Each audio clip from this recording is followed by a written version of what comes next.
In this video, I'm gonna be explaining another important article, which is unsupervised relation extraction using sentence encoding. So this article in 2021.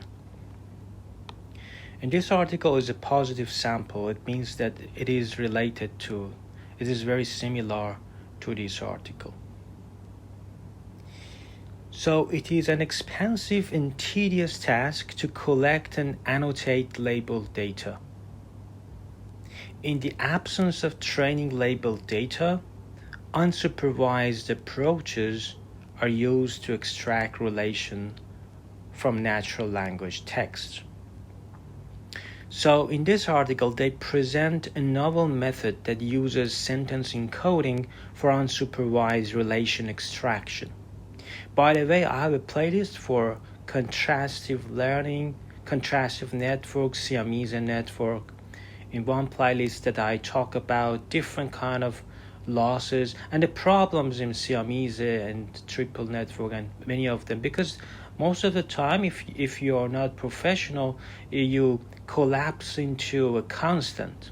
So it's a phenomenon which we call it collapse. So we should avoid it. So I introduce some techniques that you can avoid this problem, because during training you suddenly notice, all of my training is already converged in just very, very quickly. And why is it happening? So what is learning? Why is it the training loss is starting from here instead of normally going down smoothly? And so I will talk about it in that playlist. But in this article, we just use it for relation extraction. We use SBERT. SBERT, I've explained this in the playlist for sentence representation learning, where this is one of the articles that I have explained. So the model classifies identical patterns using a clustering algorithm. Because we know how to measure similarity, so why not cluster them? And this is one approach for to do that. And the architecture is very simple. You just take the entities, just omit them, entities, or replace them with some token or anything. And then you give it to sentence BERT, because we have two sentences.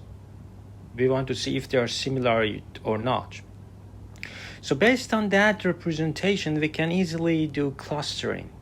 So here we do clustering, and finally we judge if that relation belongs to, for example, some class or not, or which class does it belong to.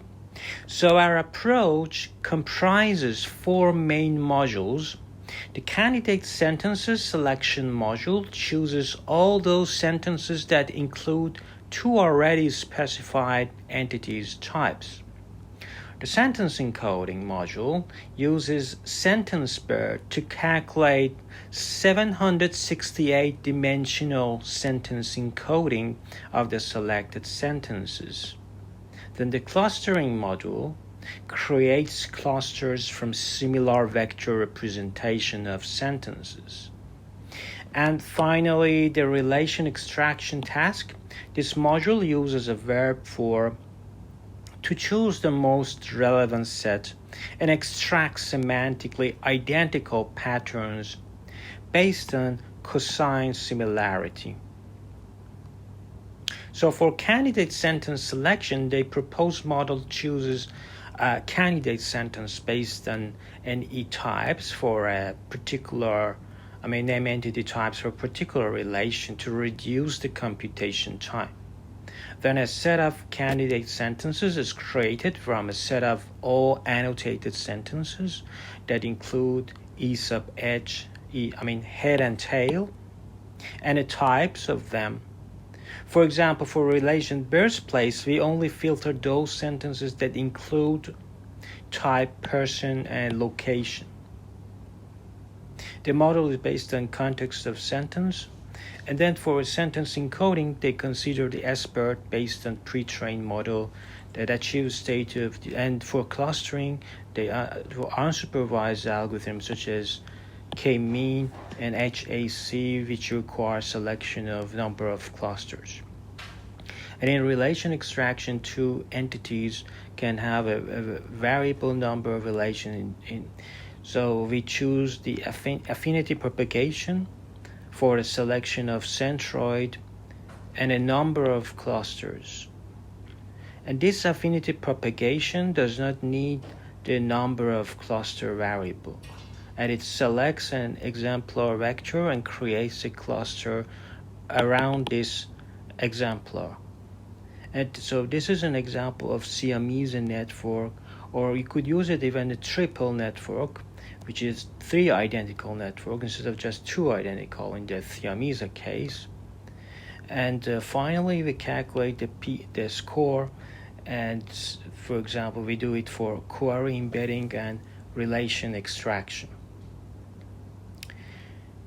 And if we compare the precision, recall, and F1 accuracy for this US BERT, you see this one is quite an improvement over. Of course, you could use different name entity recognitions. You could either Allen Institute or Stanford NLP.